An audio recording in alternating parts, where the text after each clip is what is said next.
Halo teman-teman, sebelumnya kalian udah tahu belum kalau tingkat organisasi kehidupan paling kecil pada makhluk hidup itu adalah sel? Lalu, sel itu apa sih? Sel adalah unit terkecil kehidupan yang dapat menjalankan proses kehidupan. Maka dari itu, sel disebut juga dengan building block, yang berarti tanpa adanya sel tidak akan ada kehidupan. Pada dasarnya, semua makhluk hidup tersusun atas setidaknya satu sel. Semua sel memiliki struktur dasar yang sama dan juga menjalankan proses dasar kehidupan yang sama pula. Namun, tidak semua sel memiliki bentuk, ukuran, fungsi atau tujuan yang sama. Organisme seluler dibedakan menjadi prokariotik dan eukariotik. Pada kesempatan kali ini, kelompok kami akan membawakan materi tentang sel eukariotik. Sel eukariotik adalah sel penyusun makhluk hidup, terkhususnya tumbuhan, hewan, dan fungi. Eukariotik berasal dari bahasa Yunani, yaitu eu dan kryon. Eukariotik sendiri adalah organisme dengan sel kompleks yang di dalamnya terdapat bahan-bahan genetika yang kemudian disusun menjadi nuklei yang terikat oleh membran. Berikut ini adalah perbedaan dan persamaan dari prokariotik dan eukariotik.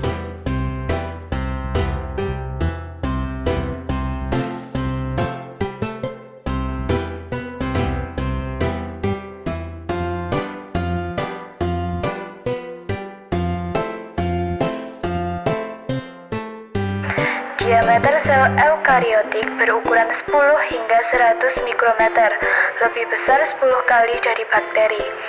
Eukariotik bergerak dengan silia atau flagel yang kompleks, terkecuali pada tumbuhan tingkat tinggi. Sel eukariotik juga bisa hidup dalam keadaan lingkungan yang basah, dan dapat melakukan pembelahan sel secara aseksual maupun reproduksi seksual melalui proses fusi sel. Sel eukariotik memiliki organel sel seperti mitokondria, retikulum endoplasma, badan Golgi, serta peroksisom. Plasma membran terdapat pada sel hewan maupun tumbuhan serta fungsinya yang sama. Membran sel merupakan bagian paling luar dari sel yang bersifat semi-permeabel dan selektif permeabel, yakni mengatur setiap zat yang akan keluar dan masuk ke dalam sel. Membran sel terdiri atas fosfolipid dan protein. Pada fosfolipid sendiri disusun atas kepala hidrofilik dan 2 ekor hidrofobik. Selain itu, protein juga dibagi atas 2 macam, yakni protein integral dan protein porifer. Selanjutnya adalah sitoplasma, matriks atau gel zat atau cairan yang mengisi ruangan sel yang bersifat koloid, yakni tidak cair maupun padat, dan tersusun atas air dan protein material. Sitoplasma adalah lokasi utama di mana proses kehidupan terjadi. Berbagai membran dalam sel eukariotik merupakan bagian dari sistem endomembran. Membran ini dihubungkan melalui sambungan fisik langsung atau melalui transfer antar segmen membran dalam bentuk vesikel atau gelembung yang dibungkus oleh membran. Sistem endomembran sendiri mencakup selubung nukleus, retikulum endoplasma, badan Golgi, lisosom, berbagai jenis vakuola, dan membran plasma. Sistem ini memiliki berbagai fungsi, termasuk sintesis dan modifikasi protein, serta transfer protein ke membran dan organel atau keluar sel, sintesis lipid, dan penetralan beberapa jenis racun. Nah, kita akan membahas komponen-komponen itu satu persatu. Yang pertama yaitu retikulum endoplasma. Retikulum endoplasma itu terdapat pada sel hewan maupun tumbuhan, serta fungsinya yang sama. Jejaring kantong dan tabung bermembran berbentuk jala adalah bentuk dari retikulum endoplasma. Kantung ini disebut cisternae. Organel ini berasal dari kata retikulum yang berarti jaringan dan endoplasmatik yang berarti di dalam sel. Organel ini juga berperan aktif dalam sintesis membran dan proses sintesis sekaligus proses metabolik lain. Retikulum endoplasma memiliki bagian yang halus atau agranuler, berperan untuk mensintesis lipid, glikogen, kolesterol, dan gliserida, serta membantu dalam detoksifikasi zat-zat berbahaya dalam sel. Dan kasar atau granuler itu ditempeli oleh ribosom sehingga bertanggung jawab untuk memegang protein terbentuk di ribosom. Nah, yang selanjutnya yaitu badan Golgi. Badan Golgi ini terdapat pada sel hewan maupun tumbuhan serta fungsinya yang sama.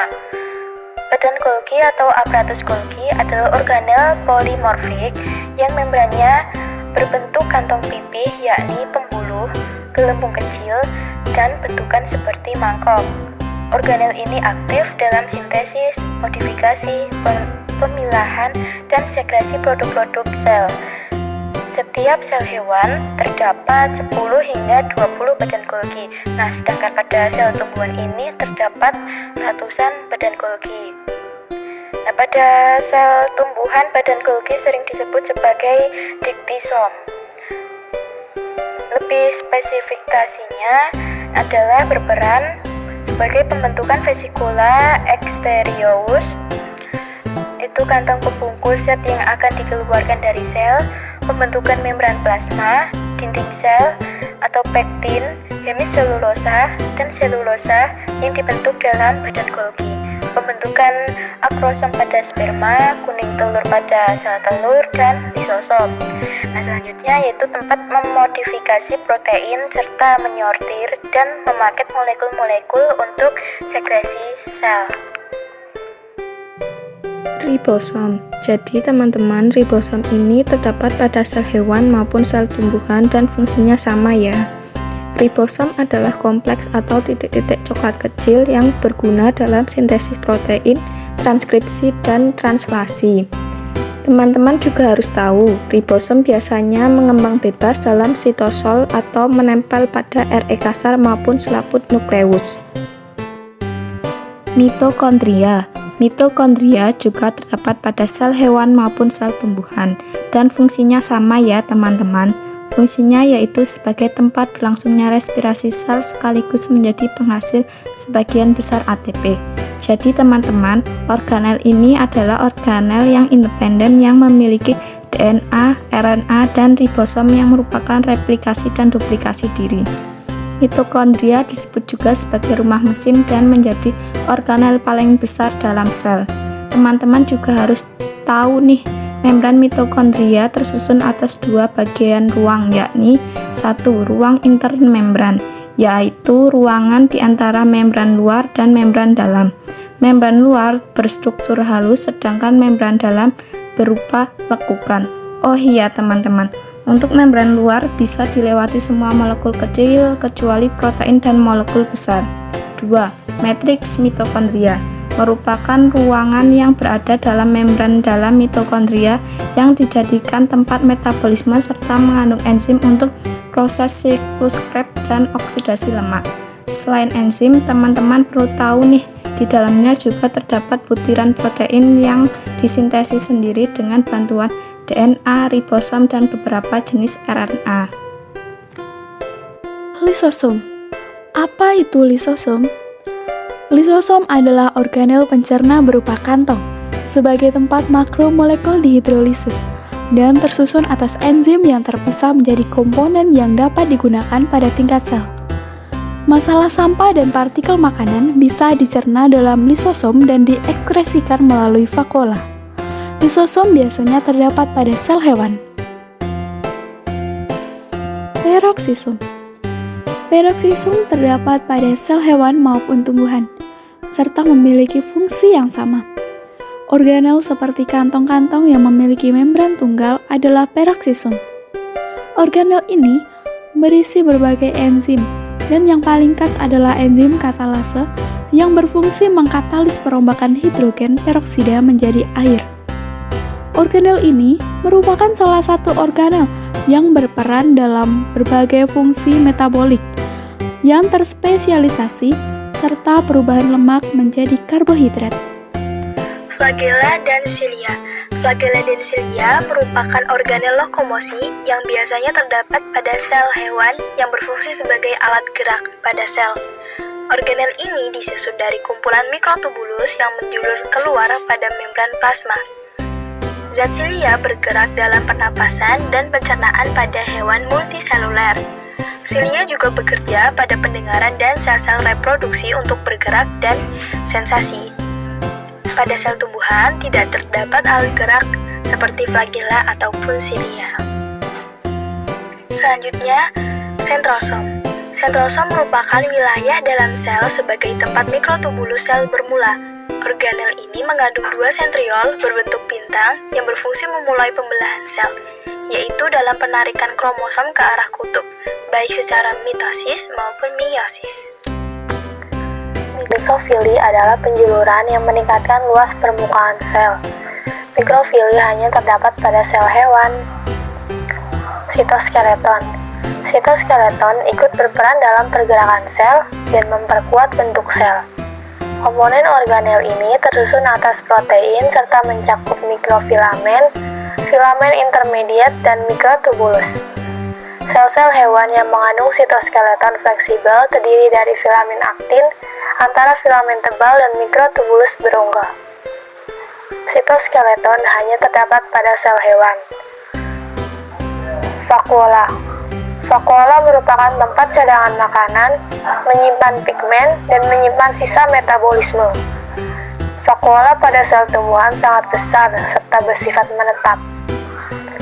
Vakuola dibatasi oleh membran yang disebut sebagai tonoplas. Mekanisme pertahanan hidup tumbuhan bergantung bagaimana kemampuan vakuola menjaga konsentrasi zat-zat terlarut di dalamnya. Baik, pembahasan selanjutnya mengenai plastida. Plastida merupakan salah satu organel pada sel-sel seperti tumbuhan dan alga, sehingga hanya dimiliki oleh tumbuhan saja untuk menunjang perkembangan dan pertumbuhannya. Organel ini memiliki dua membran yang mengandung pigmen tertentu, di mana membran tersebut terlibat dalam pembuatan makanan dan penyimpanan makanan. Organel ini paling dikenal dalam bentuknya yang paling umum, yaitu kloroplas, yang berfungsi sebagai tempat berlangsungnya fotosintesis. Selain fotosintesis, ada juga fungsi lainnya seperti sintesis asam-asam lemak dan beberapa fungsi sehari-hari dalam sel. Jika dirunut berdasarkan fungsinya, maka plastida ini dibagi menjadi 3 bagian, termasuk kloroplas, kromoplas, dan leukoplas. Umumnya, organel ini memiliki permukaan yang bersifat rata. Permukaan atau membran luar berfungsi untuk mengatur keluar masuknya zat. Setelah membran luar, terdapat lapisan ruang antar membran yang berpori sebagai tempat atau jalur zat yang masuk. Struktur dalam atau membran dalam berfungsi sebagai pembungkus cairan kloroplas. Membran dalam juga dikenal dengan nama stroma. Yang selanjutnya, plasmodesmata. Plasmodesmata merupakan saluran tipis melalui sel-sel tumbuhan yang memungkinkan mereka untuk berkomunikasi. Plasmodesmata berperan dalam komunikasi seluler dan translokasi molekul. Sel-sel tumbuhan harus bekerja bersama sebagai bagian dari organisme multiseluler. Dengan kata lain, sel-sel individual harus bekerja sama untuk memberi manfaat bagi kebaikan bersama. Plasmodesmata menghubungkan sel-sel jaringan satu sama lain, sehingga mereka memiliki kepentingan fungsional untuk pertumbuhan dan perkembangan jaringan. Selain itu, plasmodesmata adalah tabung yang menghubungkan satu sel dengan sel lainnya. Di sekeliling ruang terbuka tabung adalah membran, dan yang berjalan di tengah adalah desmotebule yang terdiri dari retikulum endoplasma atau RE yang padat. Yang selanjutnya ada dinding sel. Dinding sel adalah matriks ekstraseluler yang menyelubungi tiap sel sebagai pelindung dan pembentuk sel. Bagian dinding sel tersusun dari selulosa di saat sel berusia muda dan mengalami penumpukan lignin saat sel mulai menua. Dinding sel hanya ditemukan pada tumbuhan saja ya. Di antara dinding sel terdapat noktah dan plasmodesmata yang berfungsi sebagai penghantar rangsang antar sel tumbuhan. Dinding sel juga berfungsi sebagai pencegah pengisapan air secara berlebihan oleh tumbuhan. Dinding sel menyebabkan sel tidak dapat bergerak dan berkembang bebas, layaknya sel tumbuhan. Namun, hal ini berakibat positif karena dinding-dinding sel dapat memberikan dukungan, perlindungan, dan penyaringan bagi struktur dan fungsi sel sendiri. Dinding sel terbuat dari berbagai macam komponen. Pada tumbuhan, dinding-dinding sel sebagian besar terbentuk oleh polimer karbohidrat seperti pektin, selulosa, hemiselulosa, dan lignin sebagai penyusun penting. Pada bakteri, peptidoglikan menyusun dinding sel. Fungi memiliki dinding sel yang terbentuk dari kitin. Sementara itu, dinding sel alga terbentuk dari glikoprotein, pektin, dan sakarida sederhana atau gula. Fungsi dinding sel adalah untuk memberikan bentuk sel tumbuhan, melindungi bagian dalam sel dari pengaruh lingkungan, dan menjaga sel tumbuhan agar tidak pecah akibat masuknya air secara berlebihan. Yang selanjutnya ada glioksisom. Glioksisom hanya terdapat pada sel tumbuhan, misalnya pada lapisan aleuron biji padi-padian. Glioksisom sering ditemukan di jaringan penyimpan lemak dari biji yang berkecambah pada tumbuhan. Glioksisom adalah organel yang hanya terdapat pada sel tumbuhan, berfungsi mengubah lemak menjadi gula yang sangat diperlukan untuk perkecambahan. Glioksisom merupakan badan mikro dari pereksisom yang memiliki struktur hampir sama dengan lisosom. Glioksisom merupakan bentuk sinergis dari cara kerja peroksisom yang membantu proses metabolisme dalam tubuh hewan atau tumbuhan. Struktur dan fungsi glioksisom yaitu diameter glioksisom antara 0,5 sampai 1,0 mikrometer. Glioksisom hanya terdapat pada sel tumbuhan dan banyak ditemukan pada biji-bijian sebagai tempat menyimpan asam lemak. Fungsi glioksisom sendiri yaitu yang pertama, mengontrol dan mengkatalisis dekomposisi senyawa secara bertahap khusus penyimpanan lemak. 2. Menyalurkan produk terhadap sintesis senyawa, karbon banyak atau karbohidrat. 3. Sebagai tempat metabolisme asam lemak. Yang terakhir, tempat terjadinya siklus glioksilat. Nukleus merupakan organel yang berperan penting dalam pengontrolan seluruh aktivitas yang terjadi di dalam sel. Maka dari itu, nukleus sendiri sering disebut sebagai pusat kendali atau otak. Di dalam inti sel ini, terdapat materi genetik yang berfungsi sebagai pembawa sifat keturunan atau hereditas, yakni DNA atau asam deoksiribonukleat dan kromosom. DNA eukariota disimpan dalam kumpulan kromosom yang tersimpan di dalam nukleus, yang terbungkus oleh membran nukleus. Nukleus ini terbentuk atas nukleolus, kromatin, membran nuklir, dan juga nukleoplasma. Nukleolus merupakan daerah berwarna gelap yang berfungsi dalam pembentukan protein dari RNA atau asam ribonukleat, serta ikut berperan dalam produksi ribosom. Yang kedua ada kromatin, merupakan materi dalam nukleus yang tersusun atas protein dan DNA yang akan tampak sebagai kromosom ketika sel mengalami pembelahan. Lalu selanjutnya ada membran nuklir, di mana membran nuklir ini merupakan selubung berpori yang berguna sebagai tempat masuknya zat dan pelindung dari inti itu sendiri, dan menjadi ciri khas dari sel hewan dan bersambung dengan retikulum endoplasma. Kemudian ada nukleoplasma. Nukleoplasma merupakan cairan padat dari protein yang ada dalam nukleus yang mengandung kromatin dan ketika memadat membentuk kromosom sekaligus gen yang membawa informasi turun-temurun.